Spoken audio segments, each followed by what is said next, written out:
What's up guys, NepentheZ here and welcome back to another FIFA 23 video. Today guys, we're going to be discussing the upcoming out of position promo that is coming from EA. They obviously put the splash screen up, this one on the game yesterday. And it's a promo that is, I think, a bit early, but I think because of the World Cup and the World Cup game mode, I think a lot of stuff is coming early this year. It's a bit weird, but yeah, out of position promo. We haven't had a discussion video in a while, so how are you doing? Hopefully you guys are enjoying the content, and hopefully you guys are enjoying the game this year. I'm a bit in and out of love with it for one reason or another. But we're going to discuss this promo, the good things, the bad things, and the everythings in between. So first and foremost, I love the card design, right? I think it's brilliant. It's not EA's typical stance on how they make cards. It feels a lot more, I suppose, like FIFA Street. And it's definitely like nice. And then we've got the leak and the teams, right? So first of all, the whole teams, the whole leak is here from Donk. So we are getting ourselves Salah, Fred, Dumfries, Fofana, James, Cancelo, Perisic, Hernandez, Berardi, Traore, Vasquez, Mazraoui, Suso, and Torre. And you can see there as well the positions that they're going to be eligible to play. And I think the first position is the new position. And the first thing to know is it's once again the same players. And it's also mostly Premier League. You've got from the Prem, Salah, Fred, James, Cancelo, Perisic. And that's it. That's still five players from the Premier League. However, in previous years, probably FIFA 21 and backwards, I would look at a team like this and I'll be like, oh God, same players and this and that. This year, because of the fact that we're having so many more promos, so many more special cards, the foundations, the flashbacks that are coming or have already been here and things like that, more so than ever before, I don't mind more promos because I feel like this year I'm going to be able to build one of, if not the best ever, full Arsenal squads that I've ever had the ability to use in FIFA. Now, I don't know if this is a 1 week promo or a 2 week promo, and I know there's no Arsenal player in Team 1, but we're only at like, what, 4 weeks into the game being fully released, and we've already got a special upgradable Erdegaard, a special upgradable Jesus, a special Smith Rowe who is very, very good, Gabriel Martinelli in form, and a very good William Saliba in form. So already 5 Arsenal players have got very usable and some upgradable special cards. So if we also get an out of position card, for example, Saka at left back or something, you know, because he used to play there, that would just be amazing. Or Zinchenko as a DM or something along those lines, right? It would be amazing. Or Granit Xhaka as a striker or a left wing because he's kind of playing in that left attacking midfield role with like boosted pace and things like that. I would be all about that.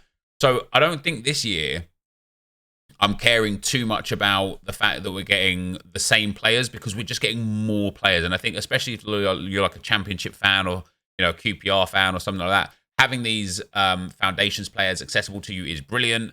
Building out teams now is brilliant. I think it's so easy to get champs wins, qualifiers wins, and rivals wins. But you can now go into FUT Champs with a full Arsenal squad and probably still pick up a reasonable set of rewards. You couldn't really do that before. So I like it. I'm not anti whatever it's bringing in that regard. Salah's going to be eligible to play striker, centre forward, left wing. Fred, centre forward, left wing, left mid. Dumfries, centre back and CDM. Fofana, centre back, left back, CDM. Reece James, right wing, right mid, and striker. Cancelo, centre mid, CDM, and right wing back. Perisic, Cam, right wing, right mid, right back. Theo Hernandez, left wing, left mid, right wing, and striker. That's real cool, especially if they give important skill move and weak for upgrades. Berardi is going to be centre forward, centre mid, striker, and Cam. Traore is going to be CDM, right mid, right wing. Lucas Vasquez, Cam, CDM, and centre mid. Mazraoui at right mid, right wing. Suso at centre mid, Cam, and left wing. And I actually think he kind of plays centre mid at the moment anyway, but. And then Isaac Toure, striker, centre forward. And we have a couple of those players already leaked in terms of the face card stats. Now, once again, in previous years, face card stats used to be everything. These days, somewhat meaningless. In-game stats far more valuable. Like, I actually look at this Cancelo, and I'm like, he's all right, you know? Like, Shooting and physical are quite low. Defending's all right. Dribbling, pace, and passing, all 87. He's a 90 rated card. He doesn't have a single face card stat over 87. That's crazy. However, he's going to be at least 4-star, 5-star, which is great. He's going to have the ability to play... Where was he? He was centre mid, CDM, and right wing back. Now, for me personally, as somebody who does actually play the start 5 at the back for chemistry, Joao Cancelo as a right wing back, this card would be amazing. Whether or not these players, especially if you're on new gen, can be lengthy, controlled, or explosive will matter. Their skill moves, their weak foot will matter. And just being able to fit Cancelo into a team where you might not have been able to before, it matters now. You know, it matters. So Cancelo looks quite good. Not crazy good, but quite good. We've got James, who looks crazy good. Very good face stats for pace, good dribbling, shooting and physical, super nice. Passing is good. If he's at like 4-star, 4-star or better, I think James might be one of the top players from the promo. I think he's 3-3 off the bat, isn't he? Yeah, so 3-star, 3-star with his base card. If he's 4-star, 4-star or better, I think James could be an absolutely insane player. And as a base right wing with the ability to play, what was it, striker? Striker, right mid, right wing. It's just cool. We've also got the stats from Mohamed Salah. Now, he's been position changed to a striker. And Salah was the first player that I saw. And I was kind of like, oh, man, EA, you've done it again. Like, you've taken something that could be unbelievably creative, and you've transitioned Mohamed Salah from a right wing to a striker. Now, granted, he can also play left wing and cam or whatever. But I was like, is this really what we're getting? But then when I saw Reece James has the ability to play striker, Joao Cancelo has the ability to play centre mid, those position changes are reasonable enough. I don't mind them too much. But yeah, right wing to right mid for Salah is a bit poor. And the upgrade for Salah, I don't know if these stats are confirmed. Usually, if they're not confirmed, Foot Sheriff puts stats are predicted. This time around, it just has stats on all of them. It doesn't say stats are predicted for any of them. I don't know if they still might just be predicted, but if they are predicted, Salah's got just a minor upgrade, a really tiny upgrade, just a +1. But again, it depends on skill moves and weak foot as to how good he could actually be. We've got Fofana coming in as a DM. You remember his card from last year? What a card that was. This card looks outrageous. For a centre-back, as big as he is, what is he, 6'3", I think Fofana is, if memory serves. And let's look at his generations as well. What was his card? Was it last year or was it the year before? Yeah, last year. This Player of the Month card. Holy smokes, that was a crazy card. Fofana is 6'1". He's 4-star, 4-star by default with high work rates, which is obviously amazing. As a centre-back with a shadow, he'll get 90 pace, near 90 defending, 89 physical, great dribbling and passing, and 4-star, 4-star for a centre-back. He's going to just be one of the most broken centre-backs in the game. No dude about it. We also saw ourselves Teo Hernandez, who can play striker, right wing, and is a left wing. And a card like this, I think it's important that he has at least 4-star, 4-star. I think he's 4-star, 3-star. I think he's 4-star, 3-star off the bat. Teo Hernandez is 3-star, 3-star off the bat. So, you know, as long as he has the ability to be 4-star, 4-star or better, I would accept 5-star, 3-star either way as well.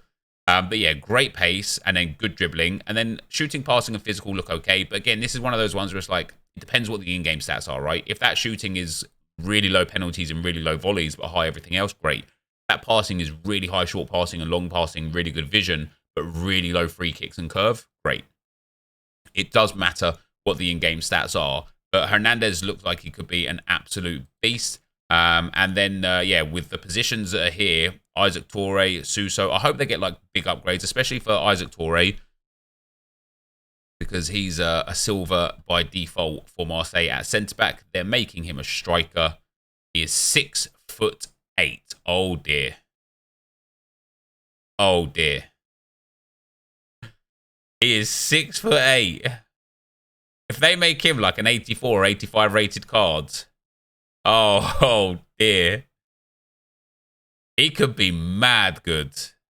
I mean, mad good. So there you go. But before we go today, somebody, Donk Trading put up a screenshot of a prediction from Harrison, Elitage Foot and Foot Donk himself. And I much love things like this more. I think the players that they picked are more interesting. I think there's a few Mimi players in there. I think Eden Hazard at Cam is probably a bit obvious, but Mane at left back is brilliant. Trent as a DM, where he probably should play. You know, I think he'd be better in midfield in real life. Harry Maguire as a striker would just be bants. You know, Hakimi over the other side on the left-hand side. Pogba as a centre-back would be legit. Llorente can already play centre mid, and right back. Why not give him left wing striker and left back as well? You know, that'd be pretty cool as well. Like one of the most versatile players in the game. Osimhen, already a forward-based player, but out there as a right wing. Ruben Neves as like a right back. Like, how cool would that be? I know they've already got like Semedo as a Portuguese right wing back from Wolves, but would be good. And then Lima as an Austrian going into the centre-back role. And, you know, based on Arnautovic, having like more Austrian players and like the ability to use him in more different positions is really cool. And again, it's one of those things that I've been using Arnautovic and I like him quite a lot.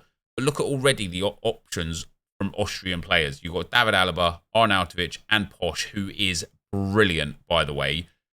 If we also got something like a Lima at centre-back, those nation links just going to give these boys chemistry, and it's just going to be phenomenal. So, yeah, we have got the out-of-position promo coming this Friday. We do, unfortunately, know the team that's coming already, but we still don't know SBCs. We don't know what other fun things EA are going to do with it. We don't know what the objective players are going to be. And we don't know what EA are going to do with skill moves and weak foot and in-game stats that I think could make the biggest difference. The only thing I think EA need to do now, going forwards, is put these cards, or rather these cards, as put champs rewards red player picks. For me, FIFA will be a game worth playing every weekend, all weekends, all the time. What do you guys think about the out-of-position promo? Who do you think deserves an out-of-position card, and where do you think that they should be playing? Let me know in the comment section down below. Thank you guys for watching, and I will see you later on tonight. Thanks very much, and I'll see you next time. Peace. I should